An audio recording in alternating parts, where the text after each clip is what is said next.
What's up, everybody? It's Sid and Millie back with another episode. Thank you so much for joining us today. As you know, Manchester United played yesterday. They played AC Milan. And so we did our kind of chat about the overall game. So now we're going to get into some more of the technicalities and break down the game a little more on the fields. Yeah, definitely. So, Let me write that down. yeah, definitely. I was gonna do United in black, or yeah, just Here, you just get it. just do it all in black, Okay. whatever. But yeah, so yesterday was United's final preseason match of the season. It ended in a 4-2 loss for Manchester United. And so today we're just going to talk a little bit about the tactical breakdown behind the loss. Obviously, it's preseason, so we're not going to get too hung up on the result itself. But, obviously, as this team continues to develop and as this team continues to learn and grow under Michael Carrick, these things are going to happen. Like, that's just the reality of football. Oh, yeah, of course. That's just the reality of football itself. Like, not every game can go 100% well. And so, yeah, we'll chalk it up to a learning opportunity. The lads are going to be better for it. And I think, it gave a good, humility lesson before the start of the season. So at the end of the day, this United team is capable of a lot of things, as we know. They're a very, very capable bunch. So I think, we got to continue to trust in Michael Carrick, continue to trust in the squad. Definitely Ineos could help us out with a signing or two, but overall, I think the squad is already capable of some really great things this year. So let's just keep that in mind as we as we go about this. Yes, absolutely. Yeah, let's not forget that this is still, again, this is preseason, still working out some of the kinks, and yeah, we're just gonna chat about some of the things that we had noticed from the game yesterday. It was definitely a bit of a kind of learning experience for them, and for us to see how they were playing as well. So that was Yeah. definitely eye-opening. So we're just gonna break that down a little bit. Yep. Definitely. Definitely. All right. All right. Yeah, I tried to. I'm learning. I'm learning where the Yeah, you numbers go. are. I have to kind of mirror yours mostly, but Um, I'm learning. say, I'm trying to think of how best to set this up. So I have a 6, 8. Oh, sorry, my bad. I'm just trying to put together Amarim's three back system really quick. So Yeah. yeah, that's basically Okay. it. So yeah, so here is the formation of our two teams. Man, oh, would you mind just switching those since AC Milan's on the left, just for Oh. visual purposes? We've got United on the right in the red. I know we were wearing our alternative jerseys yesterday, but United, as we know, typically are in red. So we're just going to act as if United is in red. And then, we got AC Milan in the yellow in their formation. This was kind of how they set up roughly, basically at the start of the match. And so, yeah, it is a systematically a 4-2-3-1 versus a 3-4-2-1. So Ruben Amorim, of course, runs with his three back system, and yeah, it was massively successful today. And as we can see, while the teams are fully separated, something I highlighted in our video yesterday in the post match breakdown was the midfield area of the pitch. As I mentioned numerous times, United was outnumbered in the midfield. You can Mm-hmm. see that they have a 4 or a diamond in the midfield. I'm sure it wouldn't have been flat and stagnant like that. But again, this is just the rough, raw setup of the formation. So this 4-man midfield dominated our 3-man midfield. As we know, it is never ideal in any matchup on the pitch to be down a man. It always allows for them to have a free man. And yeah, that's essentially a lot of what we saw in this game today. So let's go ahead. We'll slide the ball out to their one of their back three there, and then we'll push some of their other guys up so we can integrate the squads. Let's say our center backs are there, so our 10 was higher, 8, 6, somewhere in the mix. That rhymed. Yeah, it did. Our attacking mid, let's call them there. Other outside mid, let's call them there.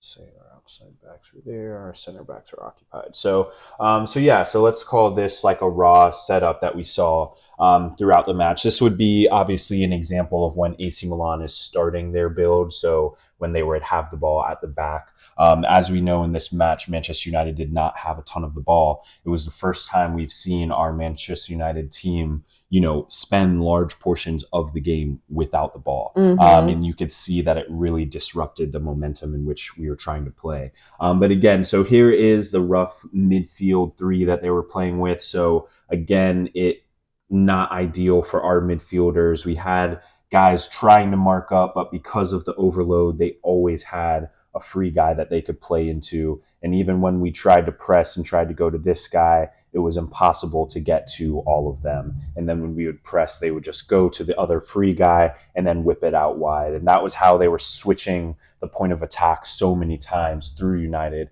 and breaking through our press, because we were going in these sorts of positions trying to press them on the ball at certain points in the game. But what was happening is no matter what we did, there was always that free midfielder that they could play through our lines to get to in order to switch the point of attack, which they were doing very well. So they would play into their midfield. We would try to apply pressure. By the time we did that, the ball was already out and switched to the other side numerous times. But a lot of it was just because our midfielders quite literally could not get to the ball. So when Bruno pressed, it was tough. Obviously, Santos is naturally in that more defensive position. Tielemans already has a guy, so he's marking the other option for the pass, right? So Bruno's going to press.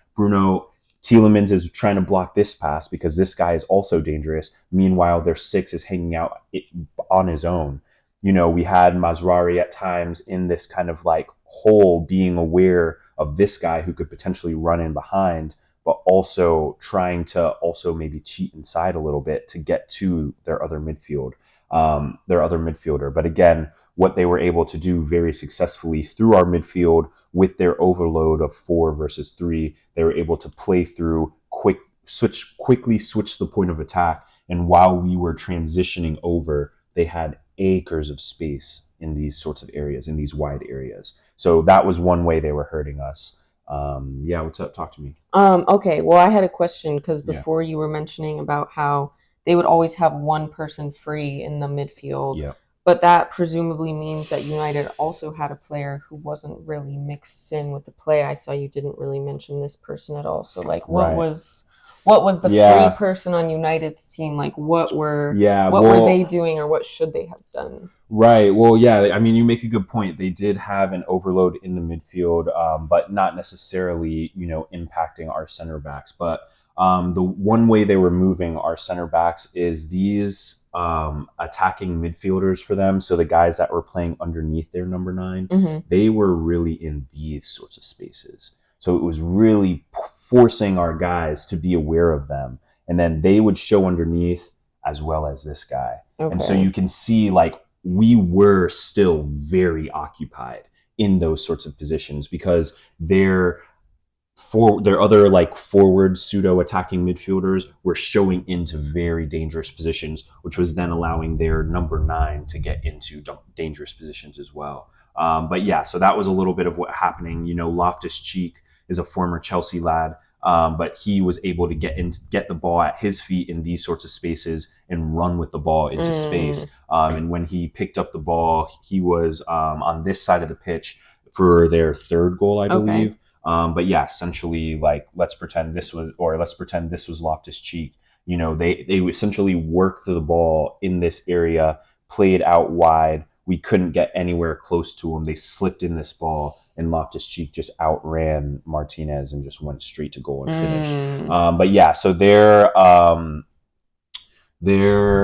attacking midfielders were floating a ton, like not only in front of our center backs, making it awkward for our center backs because they weren't able to really determine when to go, when to stay, because if you go, this guy's running in behind. Right. So, they were kind of caught in that no man's land. And then in the midfield, again, we just couldn't get to the guys fast enough. And they basically always had their wide guys open because of the no man's land that we were in. Because again, these guys were floating and sometimes they were going and occupying our outside backs as well. So then it's like our outside back couldn't go to the ball here because they were afraid of this runner in behind, because these two players for our, AC Milan had a ton of freedom, a ton of mobility, and they were the ones that really ran the show for them, because they were making all of these movements into the spaces in behind, or just running and drawing that space to give this player more time and space with the ball at their feet. Okay. So that is some of the ways that they were able to like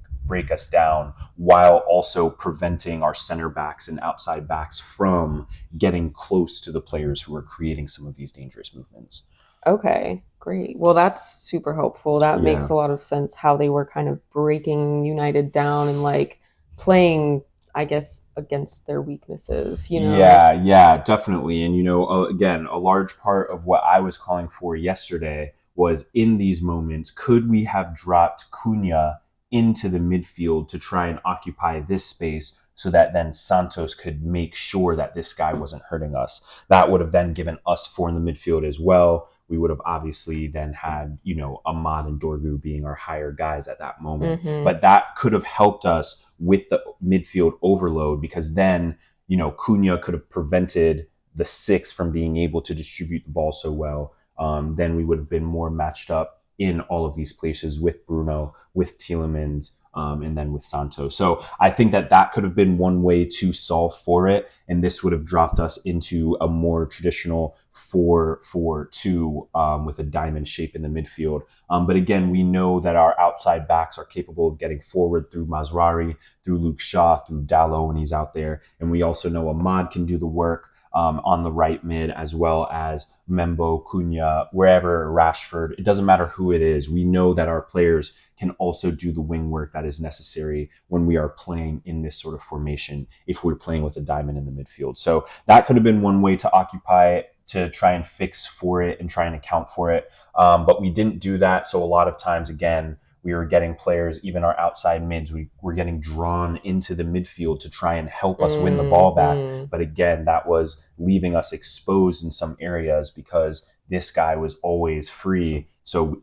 our outside backs couldn't go, because of the fact that now we were down in this position. So it, again, allowed for this guy to pick up the ball and then look for more passes. So, Yeah. so that's kind of how AC Milan was building out of the back, and where they were finding success. They were mainly finding tons of success in the midfield, simply because they had the overload, again, with the 4-v-3, as you can see here in the midfield, in which they always had a free guy. No matter where Bruno went, no matter where Tielemans went, they always had a free guy that was able to receive various passes. No matter where Santos went, they were just continuing to hurt us. And it was because, again, these guys were struggling to figure out where to go, because this football was also on. Like, there was just a ton of space in and around United when we were trying to defend, and especially when we were trying to attack up the pitch. Now, there were some moments in which Ahmad was able to catch the outside back, as we saw against Atletico Madrid. He was able to catch the outside back off guard a couple times.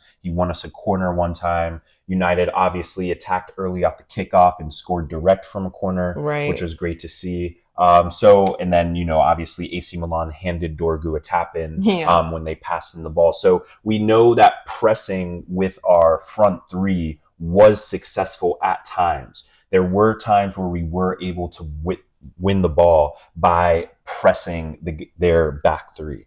But there were also a lot of times where, again, because of the overload in the midfield, they were able to kind of play into these sorts of players. And then when we would get dragged across, naturally, as the game is shifting across the field, they were hitting a lot of these sorts of passes. And we just weren't able to really get close to them in order to close down. Yeah, I feel like a couple of your frustrations that you had mentioned was the inability to kind of pivot in the middle of the game and transition how they were playing in the middle of the game, and also just like the lack of a true six in the midfield as well was another thing that you had mentioned of like. Yeah, well, again, just because in a game like this, where again you're kind of outmanned, you kind of want someone who just is going to occupy this space. But again, when you're outnumbered, it makes it really tough to do that, because you are constantly having to shift and go and shift and go and shift and go, because you're always outnumbered. So it makes it really difficult in there.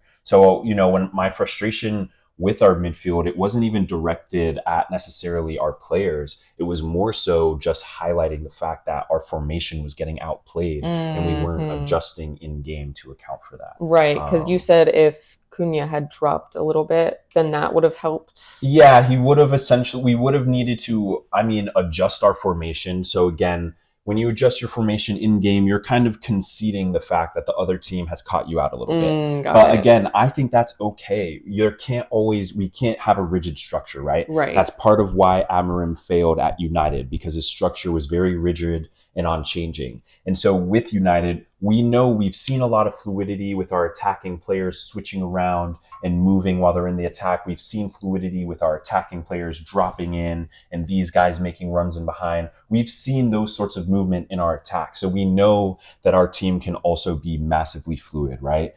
So in these moments in games, you're just trying to solve for a problem, right? We see the overload. We see that these two midfielders are both occupying Santos, and it's difficult because when he goes to one, this one's open, or if he goes to one and Tielemans drops in, then this one was open, and then they were switching the point of attack. So those sorts of scenarios were happening all throughout the match. So again, what do we do? And this was when they were building up, not when we were sat back, which also happened a couple times. But so yeah, what I'm conceding here is say yes, in this moment, they are outplaying us in their formation. Our press, we're not winning the ball in those sorts of areas. They're being very expansive. Their wide guys are staying wide, and their attacking midfielders are picking the ball up in dangerous areas to hurt us. So what do we do to solve for that? Okay, we know we'll drop Santos. We'll make sure that Tielemans is marked. We'll drop Cunha into the midfield to occupy the 6. And now we are even in the midfield. Yes, we do not have our attacking player to occupy their center backs. But now with Cunha dropping in, our outside midfielders, our outside attackers, forwards, whatever you want to call them, they now have more license to hang out in these areas. And this is going to force these center backs to make a lot of uncomfortable decisions, because now they are both occupied and their one center back is the only coverage they have. So this would have made their build up much more uncomfortable, because they wouldn't have had that free player to pass into in the midfield, and their build up would have been much more stagnant, which it was at times in the game when we did set up properly and have our guy a little bit deeper. In those moments in the game, they couldn't do anything. We were in these sorts of positions, right, when we finally occupied, and then they were just passing the ball around the back. They couldn't go anywhere. Even when they went forward, all of their stuff, because we were going up, all of their stuff was backwards when we were able to occupy their midfield. But again, sometimes we were getting caught out, getting drawn towards the ball, and again, that left this guy open for that slip pass, which gave him the space to do those sorts of things. So that was really what was biting us. I really think, dropping Cunha in the middle could have made wonders for us. But yeah, I think, again, it's tough. It's in-game transitions, in-game changes to the formation. Those things are tough for anybody, for any team. It's very difficult to make changes in-game. But again, our United team is very fluid. This is something that, we know that they're capable of. So, Okay. And I have a random question. Yeah, for sure. Just to confirm my understanding of when you're saying like switching the point of attack. So I feel like it's pretty common sense. I just want to make sure I understand. So when you're switching the point of attack, it's like you're switching literally the point of the field from which you're attacking from. Exactly. Okay. Yeah, literally perfectly said. That is exactly it. So an example of switching the point of attack was in those moments when they were able to get the ball wide, right? We would try and get to the ball. They had their extra midfielder in play. I guess not that. So let's say they played it into him, and then he comes and finds this pass out. He has switched the point of attack. Okay, got it. So he has now switched the attack from this half of the field on this side, and now he has played over into another space onto the other side of the pitch. Okay, that makes sense. Just switching point. They were able to do a lot of that because, again, these wide guys for AC Milan stayed wide for literally the entire game. Yeah. They were very wide, very expansive. And because of that, it allowed for this overload to really be the main drama of the match. Because these lads stayed wide and didn't sneak into the midfield, it allowed for this overload to really be the main story of the game. because again, Bruno press, pass there, Tielemans press, Santos try and slide to make sure this guy's okay. Boom, ball was through here. You know what I mean? We just literally could not get to them. Yeah. And that's why it was frustrating, you know. And then they were also doing moves where, you know, again, these two forwards are both occupying these dangerous spaces. So even in moments when we were going with both of their midfielders and those things, then they had boom, this guy's open, right? Then Santos is trying to go. Now they've got the ball here. Or if Santos was tight with this guy already, then they were hitting this pass through. You know what I'm saying? We were tough. And then these, what were they focused on? Well, in those moments, our center backs were forced to move out into weird positions. Yeah. And you have Maguire pushing up into areas with this guy unoccupied. And Ramos, then that leaves Heaven here in a one-on-one matchup, which is not what you want with your last defender. Because if he gets beat, it's a goal. If he commits a foul, it's a red card goal. You know what I'm saying? Yeah. Very dangerous. And then how about this person? The outside back, kind of the same thing. Like, you know, they're dealing with this outside winger. Their wingers were very focused on going forward. They wanted to run at our outside back. So our outside backs had to give them respect. If our outside backs cheated at all, these guys were also looking to run in behind. If our outside backs went tight, these guys were willing to run at our outside backs with the ball at their feet. So our outside backs were very occupied with these wide wing backs because, again, they were so wide, so high up the field that they were basically always occupying our outside backs. So that's why, like, this battle became very tough because, yes, you would think this is a 2v1, right? But if they play in a quick transition moment, so if they play into one of these guys, flip here, he runs around the corner. Now look at us. It's now a 3v2 with our midfielders sprinting backwards, trying to defend, but they're all behind the ball in a situation like that. And again, those are things that happened in the match where we saw them able to basically run straight at our center backs, straight at our back four. So yeah, those were some of those areas in which they were hurting us as well. I forgot my goalkeeper over here, my bad. Laman's over here because he blends in with the freaking. He does, yeah. Should we make him blue? Yeah, and let's then make switch. blue. Yeah. But yeah, he was definitely blue after that game yesterday. But again, I mean, none of it was Laman's fault. No, he was literally left isolated. Out, and again, without Lamans, we probably would have leaked 6 goals. So, you know, thank God for him. He saved us a true embarrassment because of the good saves he made. So shout out to Seam. But yeah, so overall, that was what went wrong for United yesterday. We saw in moments, we saw that we can score on set pieces. We saw that we can also still miss set pieces. We got to get this penalty thing sorted out quickly before the season. So Bruno, you know, the drawing board, let's hit it. Let's get back into that momentum of scoring every penalty kick because that ended up costing us in the game. We could have been ahead 3-1, but instead they were able to bring it back and tie it 2-2. So again, key moments in games really do matter. Again, defensive structure, solving for in-game things. You know, we've got a lot of leadership in our team in Maguire, through Bruno, now through Tielemans. Santos is an experienced young player. Mainu has played a ton of minutes in the midfield. So we know that we've got players who can solve these problems. But again, it's really going to come down to what is happening in the game, what is the game asking for, and how are we going to adapt to those sorts of things. And so, yeah, I think pretty early game, you could kind of see what was going wrong with United. And so, yeah, in the future, we just got to adjust. We just got to adjust on the fly in match, have the guys train through different formations so they're able to adjust on the fly. I mean, hell, if we get a red card, right? If we get a red card and we're down a man, what do you think our formation is going to look like? We're going to be defending like this, right? So we know we need to figure out how to defend with that extra guy in the midfield so that worst comes to worst, Champions League red card, FA Cup red card, a game where City or Arsenal is playing with an overload in the midfield, we've got to be able to adjust for those things. And so, yeah, good learning lesson this preseason. Yes. Good chance to learn against a very good team. That's a good taste of what Champions League football is going to be like. So, yeah, I think it was a really important match. And overall, you know, we know that United is still growing. We're still learning. We're still in the first year of Michael Carrick's reign in charge of Manchester United and, you know, getting us third place Champions League football, you know, after taking over the team mid-season. It speaks volumes to what Carrick is trying to build.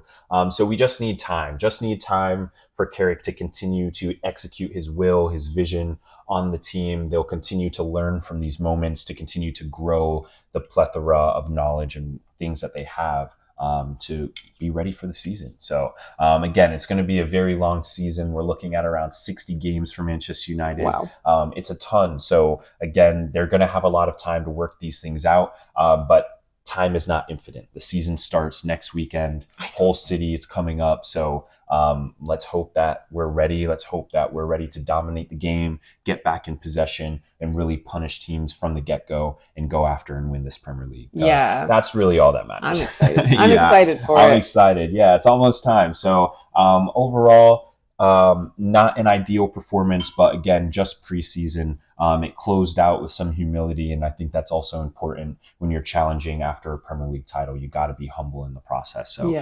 so we move on to the next game. Hull City coming up. But yeah, that was the tactical breakdown of AC Milan versus Manchester United. United's last preseason game before the season starts. So yeah. Yeah. So if you made it this far, thanks for watching. And we'll see you next time. See ya. Bye. Peace.